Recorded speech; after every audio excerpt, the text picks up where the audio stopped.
Donald Trump's Republican rivals are pushing back against the candidate over the chaos in Chicago, arguing that Trump's rhetoric on the campaign has encouraged and emboldened his supporters to become violent with protesters.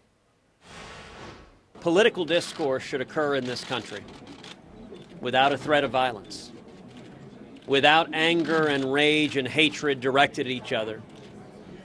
We need to learn to have disagreements without being disagreeable, to have disagreements while respecting human beings on the other side. When you have a presidential candidate, according to the polls and the delegate count, the front runner of the Republican Party, going into rallies and basically telling his followers, you know, in the good old days, people that do that leave on stretchers, you know, I think there's consequences to that he should own up and take some responsibility.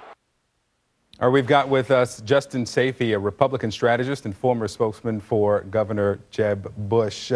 Justin, good to have you with us this morning. I just want to start with what we're hearing from the Trump campaign, is that before every rally, they announce that they want their supporters not to touch any of the protesters. And they say, in their characterization, that they don't promote violence. What do you say?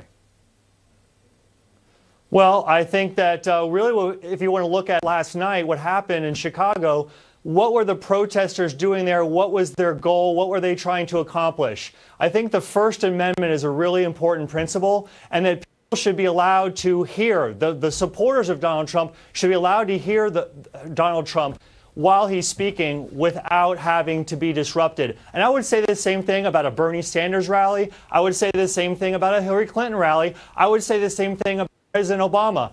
Disruptors or protesters should not be allowed to shut down an event. Those protesters apparently started cheering when they found out that Donald Trump wasn't going to be there. Let me step in here with two things. The same document that guarantees the freedom of speech guarantees the right to peaceful protest. The second thing is there was the campaign that decided to shut down the event, right?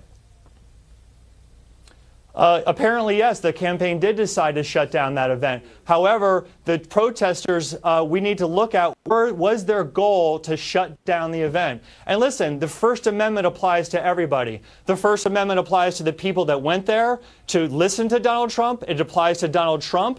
And I start to get nervous when groups of Americans try to shut down free speech.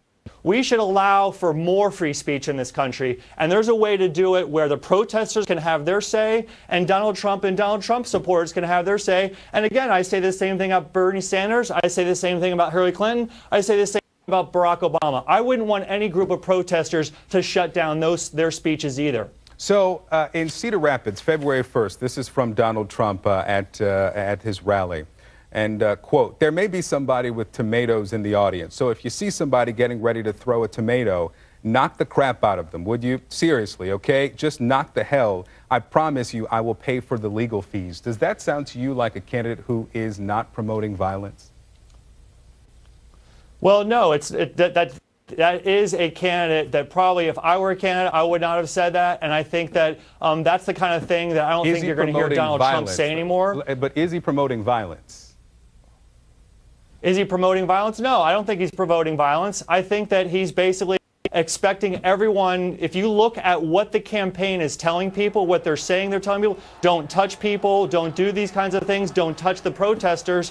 That campaign is not promoting violence. All right, but certainly that's a comment that I don't endorse, and I don't think he should have said. He explicitly asked them to, quote, knock the crap out of them. So we'll let the person who's watching or listening to this interview determine if he's indeed promoting violence. But just yesterday, I mean, that was some time ago. Just yesterday, Trump said in St. Louis, from my standpoint, it makes it a little more exciting. It gives me time to think, speaking about the protest, about where I want to go next. It's beautiful. It's like intermission. And the guys that are near the event, they see some pretty good stuff. I mean, as you move forward, what's your degree of comfort with some of the rhetoric that we're seeing specifically out of Donald Trump himself, but to a larger degree during this campaign?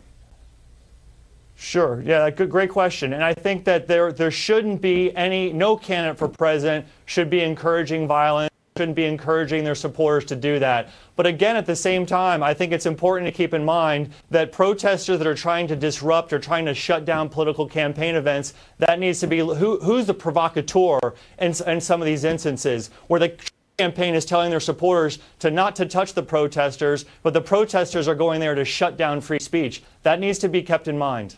Justin, quickly, you were the former spokesman for Governor Jeb Bush. We know that he's meeting with the three candidates other than Trump, Cruz, Rubio, and Kasich.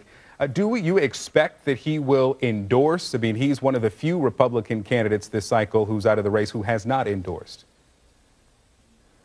Yeah, you know, that's a very personal decision for Governor Bush, whether he'll endorse or not. Certainly, his endorsement would carry a lot of weight with Florida voters. He was a very popular governor of the state of Florida for 8 years. He said a number of times during the campaign that he considers Marco Rubio a friend, and there's mutual respect and admiration by both of those men for each other. Whether he actually comes out and does an endorsement or not, we're going to have to wait and see, but it's getting a little bit late for endorsement, so we'll see if he does one. All right, JustinSayfie, so good to have you this morning. Thanks for having me. Sure.